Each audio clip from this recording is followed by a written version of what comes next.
Assalamualaikum warahmatullahi wabarakatuh. Innal hamdalillah nahmaduhu wa nasta'inuhu wa nastaghfiruh wa na'udzu billahi min shururi anfusina wa min sayyiati a'malina. May yahdihillahu fala mudilla lahu wa man yudlil fala hadiya lahu. Asyhadu an la ilaha illallah wahdahu la syarika lahu wa asyhadu anna Muhammadan abduhu wa rasuluh. Ya ayyuhalladzina amanu taqullaha haqqa tuqatih wa la tamutunna illa wa antum muslimun. Ya ayyuhan nasu taqu rabbakum alladzi khalaqakum min nafsin wahidah wa khalaqa minha zawjaha wa batha minhuma rijalan katsiran wa nisaa'a wattaqullaha alladzi tasaaluna bihi wal arham innallaha kana 'alaikum raqiba.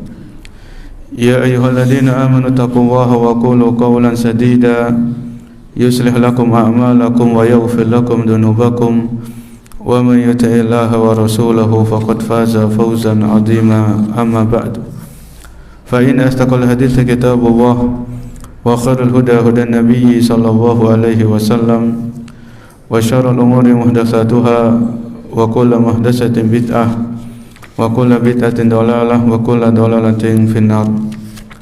Para hadirin kaum muslimin dan muslimah yang dimuliakan Allah Subhanahu wa taala, alhamdulillah pada pagi hari ini kita masih diberikan taufik dan pertolongan dan kemudahan oleh Allah untuk melangkahkan kaki kita di tempat yang mulia, masih di bulan yang mulia dan untuk tujuan yang mulia.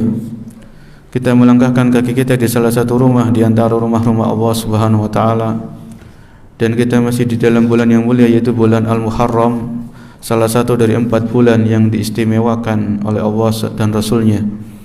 Dan kita datang untuk tujuan yang mulia, untuk salat berjamaah dan dilanjutkan dengan menuntut ilmu syar'i. Semoga amal ibadah kita diterima oleh Allah Subhanahu wa taala. Amin ya rabbal alamin. Para hadirin yang Allah muliakan, kembali kita melanjutkan pembahasan dari kitab Fiqhus Sirah, yaitu pelajaran-pelajaran penting dari sejarah kehidupan Nabi kita Muhammad sallallahu alaihi wasallam. Kita akan membahas salah satu peperangan di antara peperangan-peperangan yang pernah dialami atau dilakukan oleh Rasul sallallahu alaihi wasallam dan para sahabat-sahabat beliau.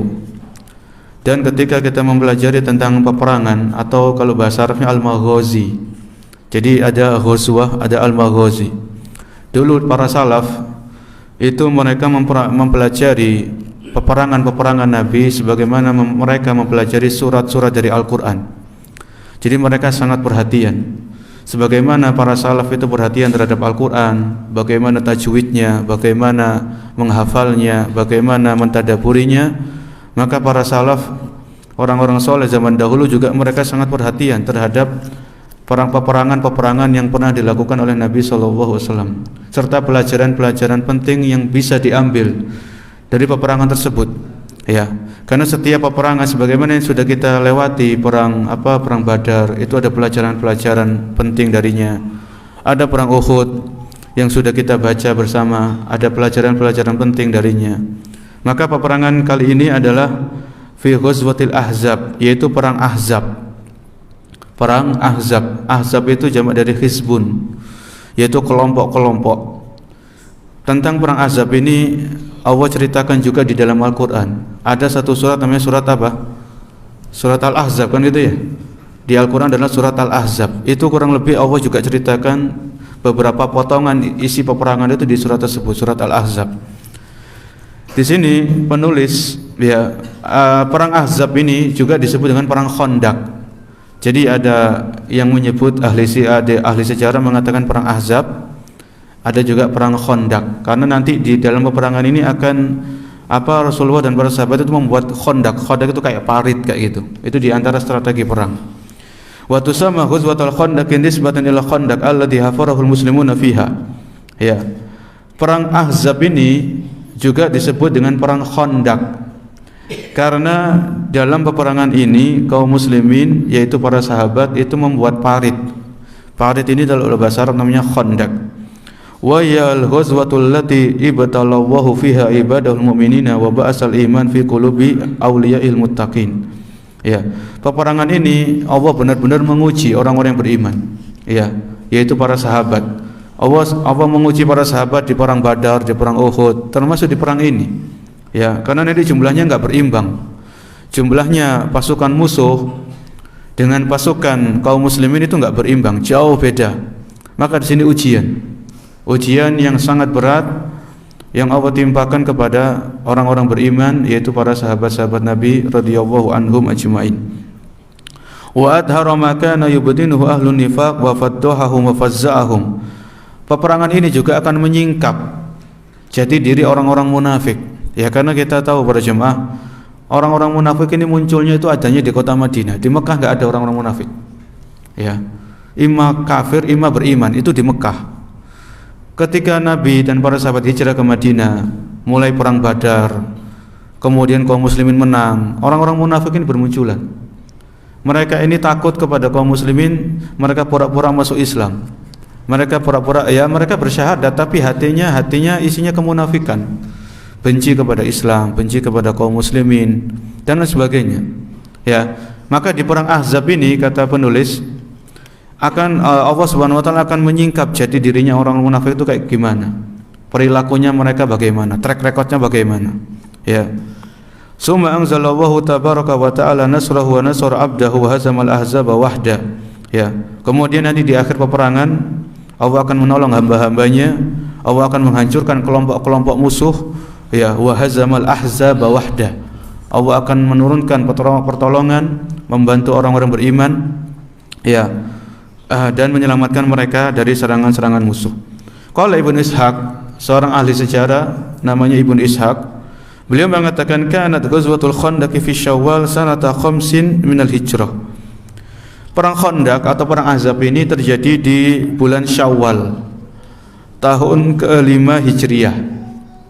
Jadi kalau perang Badar tahun 2 Hijriah itu perang Badar, perang Uhud setahun setelahnya tahun ke-3 Hijriah. Ya, kalau perang Badar kan di bulan Ramadan tahun kedua, perang Uhud ini di bulan Syawal tahun ke-3 Hijriah. Kalau perang Khandaq ini di bulan Syawal tahun ke-5, dari hijrahnya Nabi ke kota Madinah. Wa sababu hadhil ghazwa, kenapa terjadi peperangan ini? Jadi kalau biasanya perang itu kan ada sebabnya, ada latar belakangnya. Kalau perang Badar itu latar belakangnya awalnya Nabi enggak mau perang sama orang-orang kafir. Awalnya cuma mau mengambil hartanya orang-orang kafir yang dibawa oleh Abu Sufyan ketika beliau dagang. Karena itu di antaranya harta orang beriman. Perang Uhud ada sebabnya, orang kafir ingin balas dendam kepada kaum muslimin. Kalau perang Khandaq ini juga ada sebabnya. Lama ajala Bani Nadir wasaru ila Khaybar wa biha min yahud qaum ahli adadin wa jundin wa laysa lahum minal buyuti wal asab ma li Bani Nadir. Fa kharaja Huyay bin Akhtab wa Kinana bin Abi Lahaq Haqiq wa Huda bin Qaus al-Wa'ili wa Abu Amir al-Fasiq fi jama'atin siwahum ila Makkah. Jadi sebabnya ketika Nabi sallallahu alaihi wasallam ini hijrah ke Madinah bersama para sahabat, di kota Madinah ada orang-orang Yahudi. Ada orang-orang Yahudi. Ada 3 kabilah yang ternama di kabilahnya orang-orang Yahudi yang ternama yang sudah ada di kota Madinah. Bani Qainuqa, Bani Nadir dan Bani Quraidah. Ya. Ini Bani Qainuqa, Bani Nadir dan Bani Quraidah. Ini 3 kabilah yang ternama dari kalangan orang-orang Yahudi yang sudah ada di kota Madinah sebelum Nabi hijrah ke sana. Ya, ketika Nabi hijrah, kalau kita ingat awal-awal pelajaran ketika Nabi hijrah, yang dilakukan oleh Nabi ketika beliau hijrah itu di Madinah adalah bangun masjid. Masjid apa? Masjid Quba. Kemudian selang beberapa waktu Masjid Nabawi beliau bangun. Kemudian yang dilakukan oleh Nabi itu mempersaudarakan antara Muhajirin dan Ansor, ya, supaya ini saudara seiman walaupun beda kabilah. Ini Muhajirin orang dari Mekah, ini Ansor orang asli Madinah. Ini pendatang, ini orang penduduk pribumi. Nabi saudarakan. Ya. Kemudian Nabi buat perjanjian sama orang-orang Yahudi. Maksudnya di antara perjanjian itu orang-orang Yahudi harus juga menjaga kota Madinah. Kalau ada musuh yang nyerang, itu harus dijaga. Ya. Maka kurang lebih orang-orang Yahudi ini sifatnya pengkhianat. Ya, mengingkari janji, mengingkari perjanjian. Maka karena olahnya orang Yahudi ini sendiri, di antara satu kabilah mereka yaitu Bani Nadir ini diusir sama Nabi, suruh keluar dari kota Madinah. Ya, karena mengkhianati perjanjian. Ada perjanjian-perjanjian saya lupa, saya belum baca lagi. Ada perjanjian poin-poin yang sudah disepakati antara kaum muslimin, orang yang beriman dengan orang-orang Yahudi. Ya. Maka orang-orang Yahudi di antaranya Bani Nadir ini mereka berkhianat. Kemudian Nabi mengambil tindakan tegas, mereka diusir ke Khaybar. Khaybar ini ya tempat yang di situ banyak kebun-kebun kurma. Diusir ke sana. Ya. Namanya orang Yahudi ini lama-lama mereka tinggal di Khaybar, mereka dikeluarkan dari kota Madinah, mereka enggak terima. Ya. Mereka enggak terima. Akhirnya ada orang-orang dari Bani Nadir, di antaranya yang paling ternama adalah Huyai bin Akhtab. Huyai bin Akhtab ini yang ngompor-ngompori sama teman-temannya yang lain. Beberapa orang dari Yahudi Bani Nadir ini ngompor-ngompori. Karena orang Yahudi itu selain pengkhianat, mereka pengecut. Mereka bukan orang yang pemberani. Mereka enggak berani melawan orang-orang Muslim, itu enggak berani. Satu lawan satu enggak berani orang-orang Yahudi. Makanya mereka orang-orang yang licik. Ya, mereka cari cara bagaimana menghancurkan kaum muslimin di Madinah, menghanguskan, membumi rantakkan orang-orang Islam di kota Madinah. Di antara caranya, yang ini adalah sebab atau latar belakang perang Ahzab atau perang Khandaq. Ya, mereka datang ke Mekah. Huyai bin Akhtab sama beberapa teman-temannya datang ke kota Mekah untuk menemui orang-orang musyrik.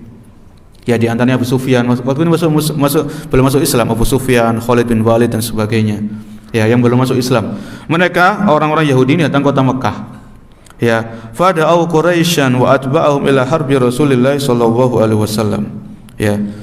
Maka orang-orang Bani Nadir yang dikepalai oleh Huyai bin Akhtab ini ngajak orang-orang musyrik untuk memerangi kaum muslimin di Madinah.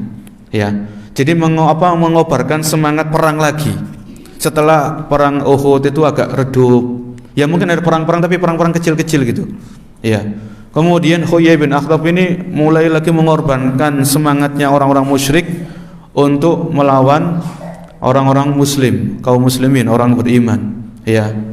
Dan seterusnya. Akhirnya orang-orang musyrik kan banyak kabilah-kabilahnya. Banyak suku-sukunya. Maka orang-orang kabilah-kabilah yang masih musyrik, penyembah patung dan berhala, ini mereka ngumpul. Ada kabilah A, kabilah B, banyak, ya. Makanya ini namanya Ahzab, berkelompok-kelompok. Jadi kelompok-kelompok yang berbeda-beda, berbeda suku, berbeda kabilah, tapi agamanya satu, agama musyrik, penyembah patung dan berhala, mereka jadi bersatu. Ya. Faqalu li Quraisyin, orang-orang Yahudi mengatakan, ngomong kepada orang-orang Quraisy, nahnu ma'akum hatta nasta'sila Muhammadan. Kami akan bersama kalian, katanya orang Yahudi ini tadi. Huyai bin Akhtab. Kami akan bersama kalian, perang bareng bersama kalian. Ya, padahal mereka pengecut aslinya. Nasta'sil Muhammad, dan kita akan menghancurkan Muhammad dan orang-orang beriman di sana. Katanya orang Yahudi ini. Katanya Huyai bin Akhtab. Ji'na nuhalifukum ala adawatihi wa qitalihi wa nashatat Quraisyun lidzalika wa farihat bihi. Ya, kita akan bersumpah, katanya orang Yahudi Bani Nadir ini, Huyai bin Akhtab, kita bersumpah akan selalu bersama kalian ketika nanti perang melawan orang-orang muslim di Madinah. Ya, apapun yang terjadi. Maka orang-orang musyrik ini kegirangan, senang ada orang yang semangat memerangi orang-orang Islam ini tadi, orang-orang Bani Nadir. Maka mereka bergegas kayak mengumpulkan senjata, melakukan persiapan dan sebagainya. Bukan sampai di situ, Huyai bin Akhtab orang Yahudi ini enggak berhenti di situ.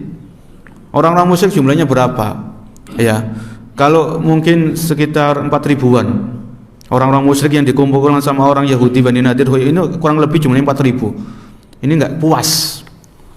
Yahudi Bani Nadir, Huyai bin Akhtab enggak puas. Dia mendatangi kabilah Ghatafan. Ini salah satu kabilah yang ternama juga. Ya, di kota Makkah. Summa kharaju ila Ghatafan. Mereka datang ke Ghatafan. Fada'auhum ila harbi Rasulillah sallallahu alaihi wasallam. Maka orang Bani Nadir, Huyai bin Akhtab ini ngajak ngompor-ngompori kabilah Ghatafan untuk ikut memerangi Rasul sallallahu alaihi wasallam. Ya, padahal Ghatafan sama orang-orang Islam ini enggak ada apa-apa sebetulnya. Enggak ada apa-apa. Enggak ada permusuhan, enggak ada apa. Cuman orang-orang Yahudi ini memberikan janji, kalau kalian mau memerangi orang-orang Islam, nanti hasil panen kurma di Khaybar itu 1 tahun hasil panen untuk kalian. Oh, senang kan orang-orang Ghatafan ini, diiming-imingi kayak gitu, mereka senang, mereka mau, ya. Summa kharaju kadzalika ila Bani Salim fa wa'adahum bil masiri wa ma hum ila idza kharajat Quraisy. Kemudian datang ke kabilah Bani Salim, orang-orang Yahudi, Huyai bin Akhtab tadi, untuk sama-sama memerangi kaum muslimin, ya. Akhirnya setelah usaha yang busuk dari Huyai bin Akhtab ini tadi, terkumpullah kurang lebih asyaratu alafi rajulin, 10.000 pasukan. 10.000. Ya, kalau perang Badar kan kaum muslimin di 300, orang kafirnya 1.000. Ini 10.000. Ya. Wa kharaja Abu Sufyan wa bi Quraisyin wa man ittaba'ahu min qabail al-Arab wa kharaja Banu Salim bi qiyadati Sufyan ibn Abd Syams wa kharajat Ghatafan bi qiyadati Uyainah ibn Husain wa Banu Murrah bi qiyadati al-Haris ibn Auf wa Asya bi qiyadati Mas'ar bin Khurakhilihi. Jadi kurang lebih ada orang-orang musyrik. Ya, kemudian ada kabilah Ghatafan, ada kabilah Banil Haris, ada kabilah dari Asya. Masing-masing kabilah ini ada pemimpinnya. Ada pemimpinnya, ada komandonya. Tapi komando atau panglima tertinggi waktu itu di perang Khandaq ini, di perang Ahzab, dari kalangan musuh, dari kalangan orang-orang musyrik, itu dikepalai oleh Abu Sufyan. Waktu itu belum masuk Islam, Abu Sufyan. Jadi komando tertinggi, panglima tertinggi perang Khandaq yang dimiliki, yang di kabilah di pihak musuh itu dikomandoi oleh Abu Sufyan. Ya. Terkumpullah 10.000 pasukan. Mereka kan otomatis kan perlu perjalanan. Dari mana? Mekah ke Madinah. Ya, dari Mekah ke Madinah. Dari Mekah ke Madinah ini perlu perjalanan. Ya. Walamma alima Rasulullah sallallahu alaihi wasallam bi khabari hadhil jumu'i syawarahum fil amri. Ketika Rasulullah sallallahu alaihi wasallam mendapatkan informasi, mendapatkan kabar bahwasanya ada pasukan dalam jumlah besar dari Mekah yang akan menyerang kota Madinah. Ya, ini Rasul sallallahu alaihi wasallam juga punya jasus, punya mata-mata gitu beliau. Ya. Beliau mendapatkan informasi ada orang-orang kafir, orang-orang musyrik dalam jumlah besar yang akan datang ke kota Madinah untuk menyerang kota Madinah. Ya. Kemudian Rasul sallallahu alaihi wasallam mengajak musyawarah. Ya, musyawarah kepada para sahabat-sahabat, sama para sahabat. Kira-kira ya kalau bahasa kita kan strategi apa yang akan kita lakukan untuk menghadapi jumlah pasukan yang sangat besar. Ya. Jumlah orang-orang Islam yang ada di Madinah kalau di total ya kurang lebih, mulai ini termasuk anak-anak, wanita, orang-orang tua, itu 3.000-an. Toh otomatis anak-anak, orang tua ini kan nggak ikut perang, nggak bisa diikutkan perang. Jadi 3.000 kurang berapa lagi? Belum ada orang-orang munafik dan sebagainya yang ngaku-ngaku Islam.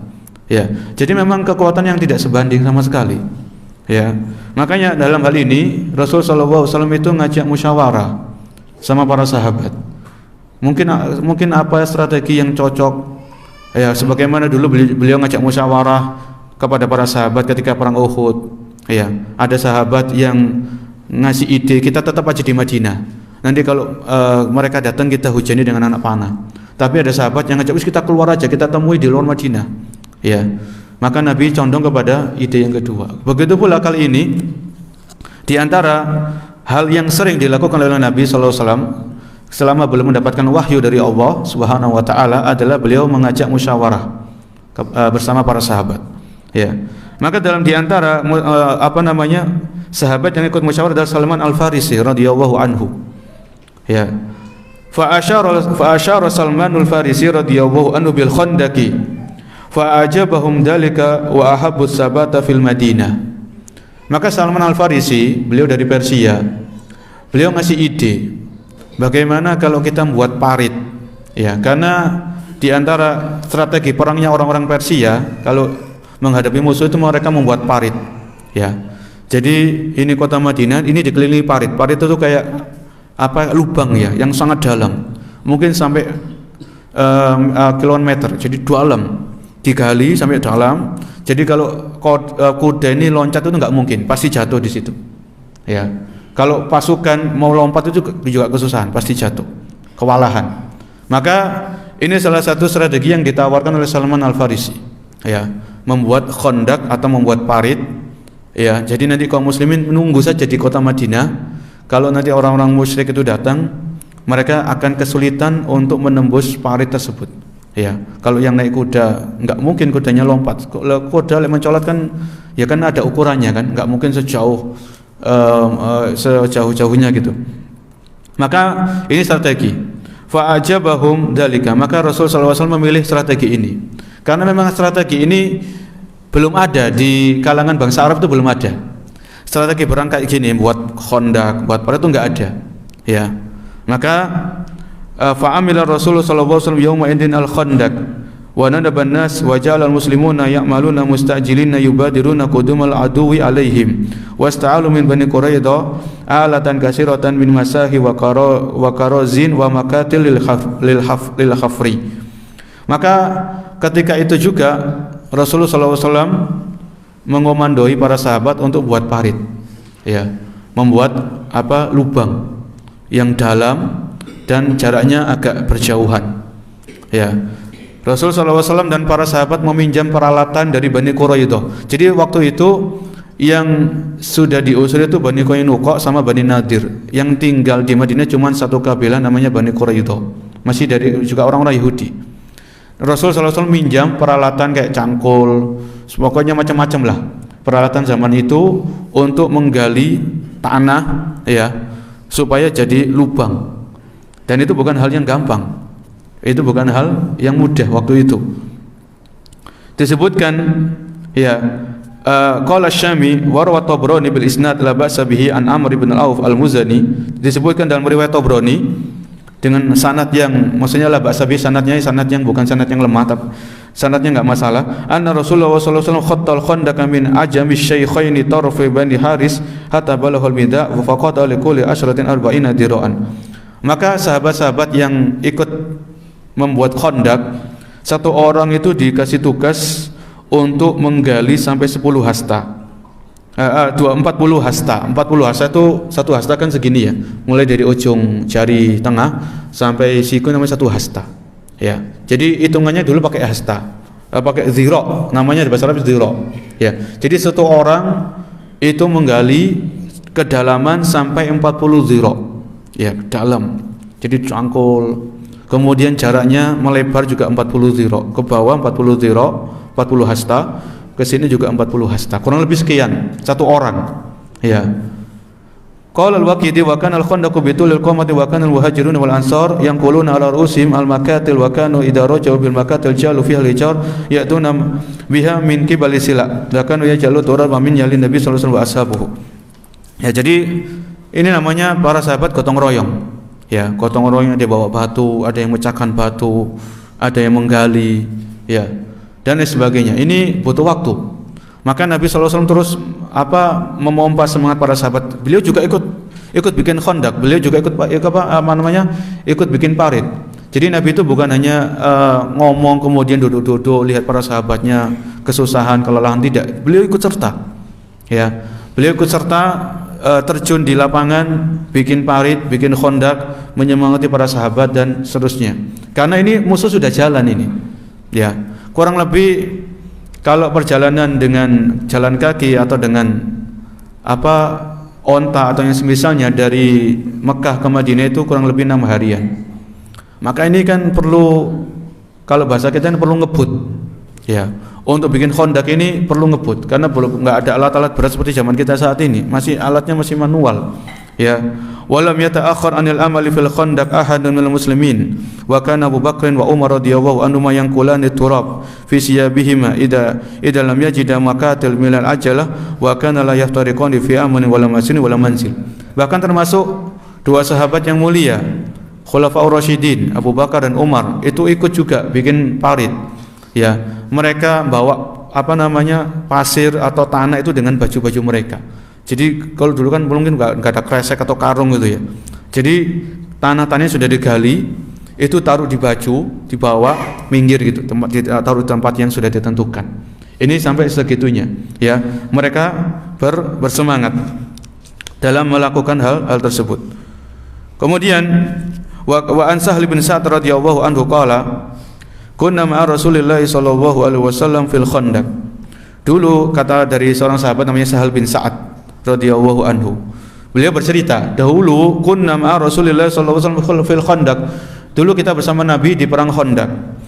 Ya. Wa hum yaghfiruna wa nahnu naqtulu wa nahnu nanqulu turaba al-aqtafina. Ya, mereka kata Sahl bin Sa'd ini, kita semuanya bersemangat. Ya, ada yang menggali, ada yang bawa tanah, pindahkan ke pinggir. Ya, semuanya seperti itu, enggak ada yang duduk-duduk, enggak ada yang santai-santai, semuanya bekerja. Ya. Kemudian Sahl bin Sa'd ini mengatakan, di antara yang diucapkan oleh Nabi sallallahu alaihi wasallam ketika beliau ikut bekerja menggali parit atau Khandaq, beliau mengatakan Allahumma la aisha illa aishal akhirah. Allahumma la aisha illa aishul akhirah. Ya Allah, sesungguhnya tidak ada kehidupan kecuali kehidupan akhirat. Ya, faghfir lil muhajirin wal ansor. Ampunilah orang-orang muhajirin dan orang-orang ansor. Ini yang diucapkan oleh Nabi ketika beliau melihat para sahabat, beliau juga ikut serta menggali parit. Ya, dengan waktu yang terbatas, musuh sudah berjalan menuju ke Madinah. Ya, beliau sebutkan Allahumma la aisha illa aishul akhirah. Ya Allah, sesungguhnya tidak ada kehidupan yang hakiki kecuali kehidupan akhirat. Faghfir lil muhajirin wal ansor. Maka ampunilah dosa-dosa, ampunilah kesalahan-kesalahan orang muhajirin dan ansor. Beliau doakan. Ya, beliau doakan orang-orang muhajir dan orang-orang ansor.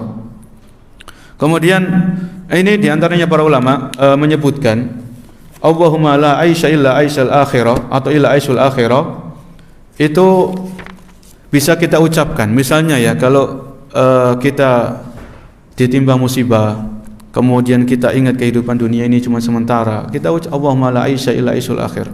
Ya, sesungguhnya kehidupan ini tidak ada kecuali kehidupan akhirat. Ya, kita mungkin lihat orang dengan fasilitas mewah, dia punya ini, punya itu, sedangkan kita mungkin masih dikasih rezeki yang pas-pasan. Kita sudah berusaha, kita sudah berdoa, tapi ya Allah ngasih kita harta segitu. Kita lihat orang yang lebih kaya dari kita, maka kita ingat Allahumma la aisha illa aishul akhir. Kita lihat orang-orang kafir dengan glamor kehidupan mereka, Allah bukakan dunia bagi mereka. Maka kita orang beriman tetap ingat kita juga butuh dunia dalam artian, tapi kita cari yang halal. Allahumma la aisha illa aishul akhir. Ya, sesungguhnya tidak ada kehidupan kecuali kehidupan akhirat. Ini yang diulang-ulang sama Nabi alaihi salatu wasalam. Ya. Dan beliau mendoakan orang-orang muhajirin dan orang ansor. Kemudian ini tadi riwayat dari Sahl bin Sa'd, dari Jabir bin Abdullah radhiyallahu anhuma. Ya, inna yaumal khandaqi nahfiru fa'aradat ana kadiyatun syadidah. Suatu saat ada kejadian ketika masih penggalian parit, ini belum perang, masih proses penggalian parit atau Khandaq. Ada seorang sahabat namanya Jabir bin Abdullah radhiyallahu anhuma, sama-sama sahabat, anaknya seorang sahabat, bapaknya juga sahabat. Jabir bin Abdullah radhiyallahu anhuma menceritakan, inna yaumal khandaqi nahfiru fa'aradat lana kadiyatun syadidah. Ketika kita menggali parit, ya, kita mendapatkan tanah atau mungkin kayak batu yang sangat keras, ya. Kemudian kita para sahabat itu kesulitan untuk memecahkan batu atau tanah yang gumpal yang keras tadi, ya. Kemudian mereka sahabat ini datang kepada Nabi. Faqalu hadhihi kadiyatun uridat fil khandaq. Ya Rasulullah, ini batu atau tanah yang sangat keras, kita kesulitan untuk memecahkannya. Ya. Ini para sahabat tadi sudah merasa nggak mampu, merasa nggak bisa memecahkan batu atau tanah yang keras tadi. Yang lain itu pada bisa, cuma satu tok ini yang agak sulit. Ya. Faqala, ini mereka lapor kepada Nabi. Faqala inni nazilun summa qama wa batnu Mus'abun bihajar. Kemudian Nabi pun berdiri. Ya. Beliau berdiri menuju batu tersebut. Ya, batu tersebut. Ketika beliau berdiri, Jabir bin Abdullah melihat dengan mata kepala beliau radhiyallahu anhuma. Wa batnuhu mas'ubun bihajarin. Ketika Nabi berdiri ini, perut beliau itu sudah diikat dengan batu karena lapar. Ya, jadi ini waktu itu para jamaah, kalau kita lihat di berbagai macam buku-buku sejarah, ketika sahabat dan Nabi SAW itu membuat parit, itu cuacanya cuaca musim dingin.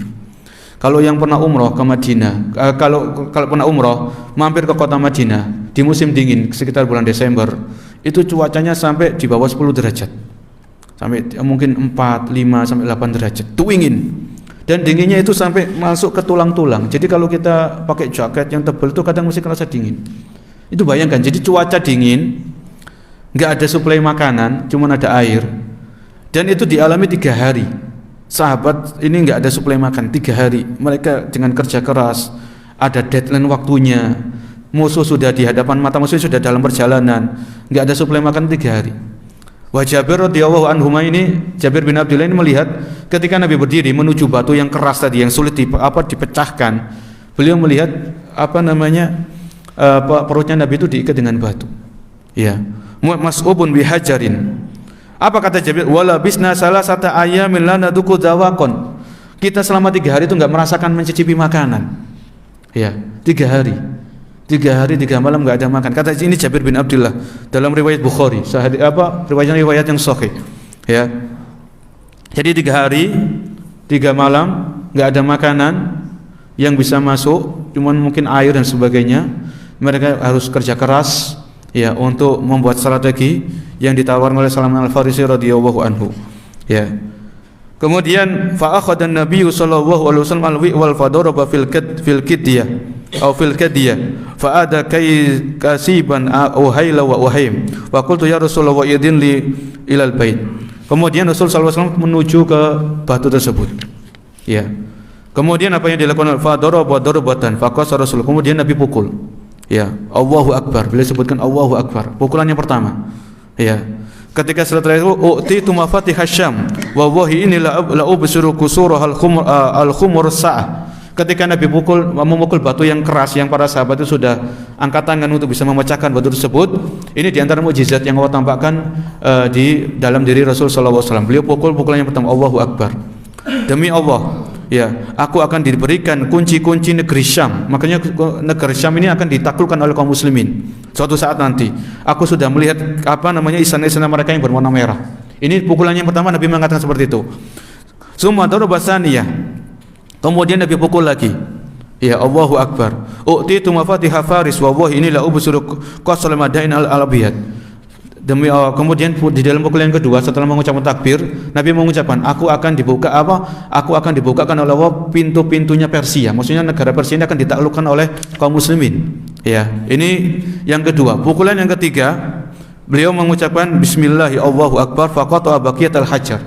Ya. Itu mafatihal Yaman. Di pukulan yang ketiga dan batu itu pun hancur dengan izin Allah Subhanahu wa taala dengan mukjizat yang Allah berikan. Ya, aku akan dibukakan oleh pintu-pintu negeri Yaman. Jadi di antaranya yang akan ditaklukkan kaum muslimin adalah negeri Yaman. Ya. Ini yang dilakukan oleh Nabi sallallahu alaihi wasallam. Beliau menyebutkan nama Allah, Allahu Akbar. Di antaranya juga beliau mengucapkan bismillah. Kemudian dengan izin Allah batu yang keras atau tanah yang numpuk yang keras tadi beliau bisa menghancurkannya dengan izin Allah Subhanahu wa taala. Setelah batu itu pun hancur, ya, dan pekerjaan terus berlangsung, maka Jabir bin Abdullah ini enggak tega melihat Rasul sallallahu alaihi wasallam itu perutnya diikat dengan batu, tanda akan rasa lapar yang beliau alami. Dan ini juga dialami para sahabat. Ya, akhirnya apa? Jabir bin Abdullah ini pulang ke rumahnya. Idinli ilal bait, ya Rasulullah, aku izin mau pulang ke rumah. Ya, aku izin mau pulang ke rumah. Fa qultu limraati, aku bilang ketika Jabir bin Abdullah sudah sampai ke rumah, aku bilang kepada istriku, ra'aitu bin nabiyyi syai'an ma kana fi dzalika sabrun fa innaki syai'. Ya. Wahai istriku, aku melihat Nabi SAW itu beliau menahan rasa lapar. Beliau ikatkan batu di perutnya. Kurang lebih kalau bahasa kita kayak gitu. Apakah di rumah ada sesuatu, maksudnya yang bisa dimakan, dimasak? Ini perkataan Jabir kepada istrinya. Apakah di rumah kita masih ada sesuatu yang bisa dikonsumsi, yang bisa diberikan, dihidangkan untuk Nabi dan para sahabat? Faqalat indi syairun wa inakun fadabahatil inaq wa tahanat asyair hatta ja'alna lahma 'alal burmah. Ya. Kemudian di rumah itu masih ada kayak kambing kecil, ya enggak bisa untuk banyak orang. Kambing kurus kecil sama gandum. Ya. Akhirnya kambing disembelih, dimasak dagingnya, gandum itu diadon, dijadikan adonan. Sambil nunggu ini matang, maka Jabir kembali kepada Nabi, ikut kerja lagi. Summa jitu Nabiy sallallahu alaihi wasallam wal ajina qad ingasara wal bunna bainal asani wa qad kadat an tandah fa qultu ta'imun li fakum anta ya Rasulullah wa rajulun aw rajulan. Ketika sebelum Jabir ini pergi lagi menuju Nabi, istrinya ini berpesan. Ya, istrinya ini berpesan. Kurang lebih kalau pesannya itu, ini makanan cuma sedikit.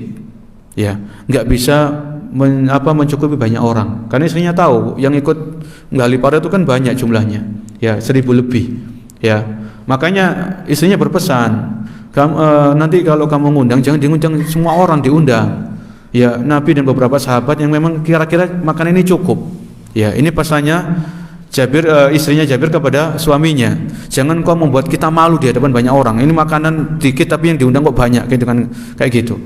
Jabir datang menemui Nabi SAW, ya sambil menunggu makanan itu matang. Wakum tu anta ya Rasulullah wa rajulun, ya Rasulullah aku ingin mengundang anda sama 1 atau 2 orang. Jadi yang diundang Jabir cuma awalnya Nabi dan 2 orang. Siapa yang dipilih Nabi itu terserah Nabi, entah Abu Bakar atau Umar atau Sa'ad bin Mu'ad atau Sa'ad bin Ubadah. Ya, kam huwa fadakartu lahu faqala katsirun thayyib faqullaha la tanzi'ul burma walal khubza min at-tawr hatta ati. Ya. Kemudian Nabi bertanya, apa yang kau masak kira-kira? Jabir mengatakan mungkin 1 panci gandum, beberapa panci daging kambing atau yang semisalnya. Kemudian Nabi mengatakan jangan panci itu diangkat atau yang semisalnya, ya zaman dulu mungkin jangan alat masak itu diangkat dari tungkunya sampai aku datang. Ini pesannya Nabi kepada Jabir. Kemudian apa yang dilakukan oleh Nabi? Qumu wahai sahabat-sahabatku, bangunlah kalian. Nabi ngajak seluruh sahabatnya. Bayangkan, Jabir kan bahasa kita kan ketar-ketir ini ya. Gimana ini makanan dikit ini? Nabi memanggil semua sahabatnya ini. Wah, tapi pesannya Nabi kepada Jabir supaya bilang ke istrinya, makanan itu jangan diturunkan dulu dari tungkunya sampai aku datang. Ya. Sampai aku datang. Falamma dakhala al-imraati faqala wayhak ja'an nabiyyu bil muhajir wal ansar wa man ma'ahum. Qalat hal sa'alaki qultu na'am faqala udkhulu wa la tadawatu faja'ala yanqidul khubza wa ja'ala lahma wa yakhmiru al-burma wa tanawwur idza akhadamahu wa yakrubu ila asabihi. Summa yanzil falam yazal yankasir khubza wa yaghribu hatta shabi wa baqiya buqiya. Ya, ketika Nabi sudah sampai di rumahnya Jabir, istrinya ini juga khawatir, ini bagaimana kok banyak yang datang ini dan sebagainya. Akhirnya Nabi SAW mendoakan, atau ada yang riwayat Nabi meludahi makanan tersebut. Ini kan khusus untuk Nabi SAW, ya khusus untuk Nabi SAW, tidak berlaku untuk selain beliau. Ya, diludahi sedikit makanan itu jadi berkah. Jadi makanan itu bisa mencukupi banyak orang. Ini namanya salah satu mukjizat yang terjadi dalam diri Nabi ketika perang Khandaq, akan terjadinya perang Khandaq. Ya, intinya dalam buku ini hampir semua sahabat itu yang ikut ke rumahnya Jabir makan bareng. Mungkin makannya enggak di dalam rumah karena mungkin rumahnya juga enggak besar, makan bareng hatta syabi, sampai mereka itu kenyang semuanya. Ya, dan itu masih ada sisa.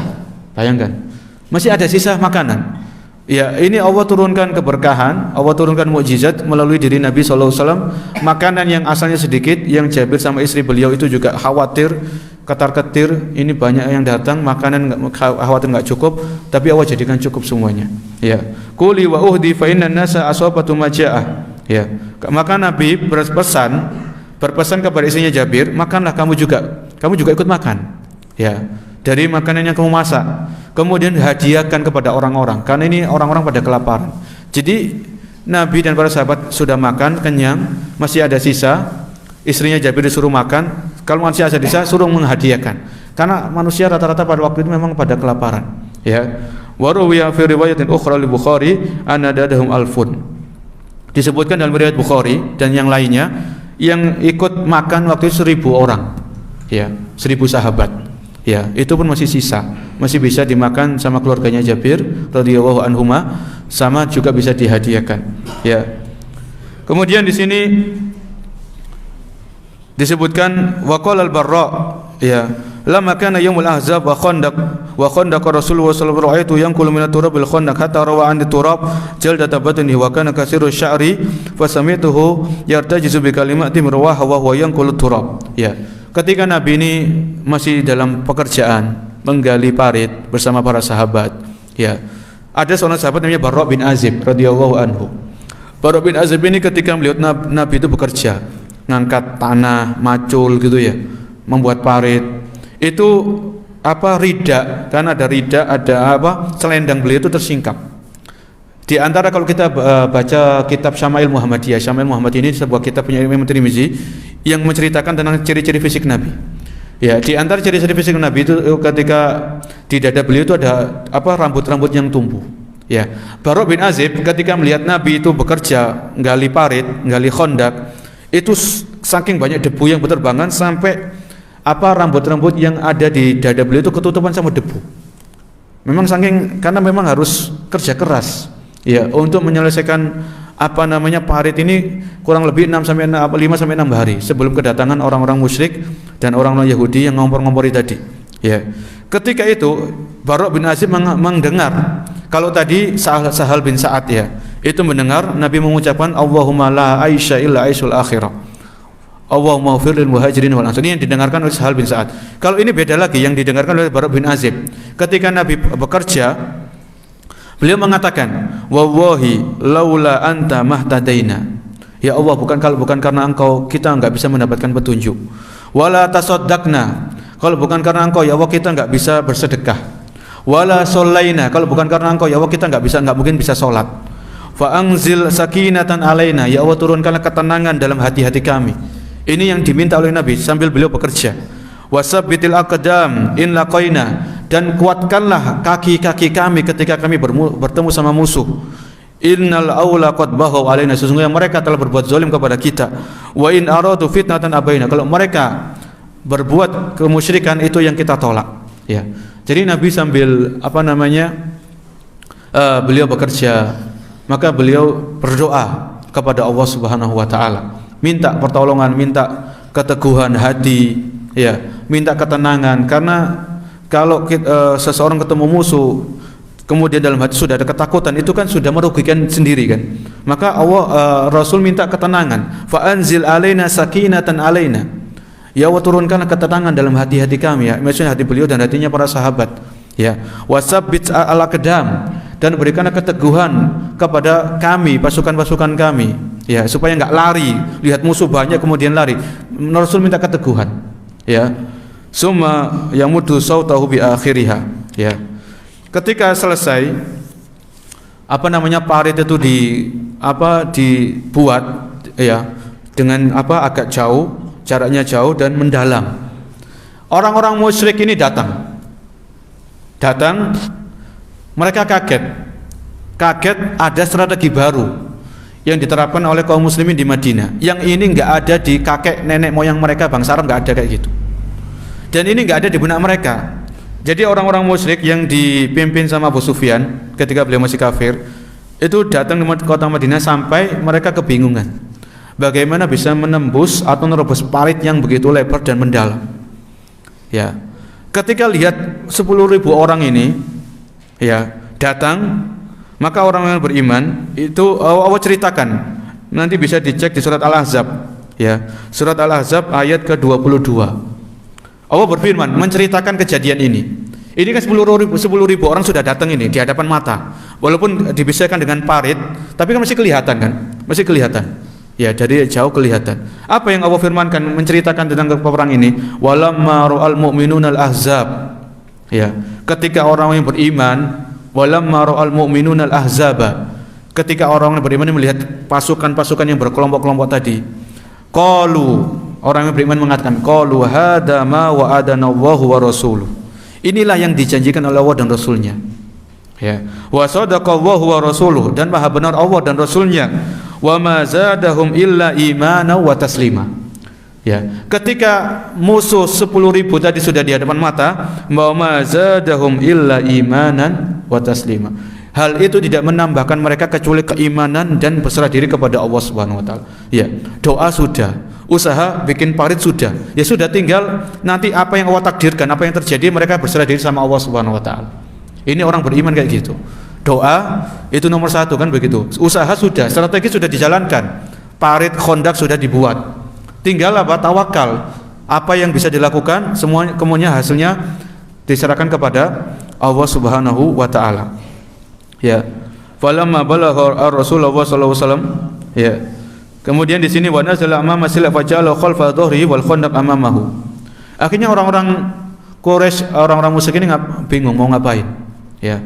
Mau ngapain? Parit sudah ada. Mereka cari, dikelilingi pokoknya. Parit itu dikelilingi. Ya. Mungkin masih ada celah yang bisa diterobos. Mungkin masih ada kelemahan-kelemahan yang bisa dimanfaatkan. Ya. Itu dikelilingi. Ya, sambil kalau ada orang yang berusaha nerobos itu sama orang muslim, sama pasukan muslim dihujani anak panah. Ada yang nyoba dihujani anak panah, ya. Dan percobaan ini bukan hanya sehari, 2 hari, 1 pekan, 2 pekan. Percobaan nerobos parit ini kurang lebih sampai 1 bulan. Ya. Jadi 1 bulan orang musyrikin nunggoi. Ya. Nanti insya Allah di pertemuan berikutnya, karena ini sudah terlalu lama, yang nanti di perang Khandaq di pertemuan berikutnya kita akan lengkapi kisah perang Khandaq ini sama perang Ahzab beserta pelajaran-pelajaran penting yang kita ambil dari perang ini. Ya, jadi sampai di sini dulu. Intinya ketika orang-orang musyrik yang dikompor-kompori Huyai bin Akhtab, orang Yahudi Bani Nadir, ini mereka sampai di kota Mekah, mereka nggak bisa menyerang kaum muslimin. Ya. Karena sudah ada parit, dan ini mereka kaget. Nggak ada strategi seperti ini di bangsa Arab. Nenek moyang mereka, kan orang bangsa Arab itu kan kalau dulu sebelum Islam datang itu kan suka perang saudara. Ya, nggak ada strategi kayak gini tuh nggak ada. Makanya mereka bingung. Mereka bingung cari cara, cari celah untuk bisa menerobos parit tadi. Ya, nanti ada beberapa orang musyrik yang itu berhasil dengan ada celah-celah sedikit itu mereka berhasil masuk. Ya, di antaranya nanti ada orang-orang, beberapa orang, cuma 4 atau 5 orang, dan itu termasuk pemberani-pemberaninya orang musyrik. Mereka berhasil menyerobot, dan apa yang terjadi insya Allah akan kita jelaskan di pertemuan yang akan datang. Semoga yang sedikit ini bisa punya gambaran, ya, minimal perang Khandaq itu kayak gini, sebab perangnya apa, nanti kisah pelengkapnya sama pelajaran-pelajaran penting insya Allah di pertemuan yang akan datang. Dengan izin Allah Subhanahu wa taala kita akhiri. Subhanakallahumma wa bihamdika asyhadu an la ilaha illa anta astaghfiruka wa atubu ilaik. Assalamualaikum warahmatullahi wabarakatuh.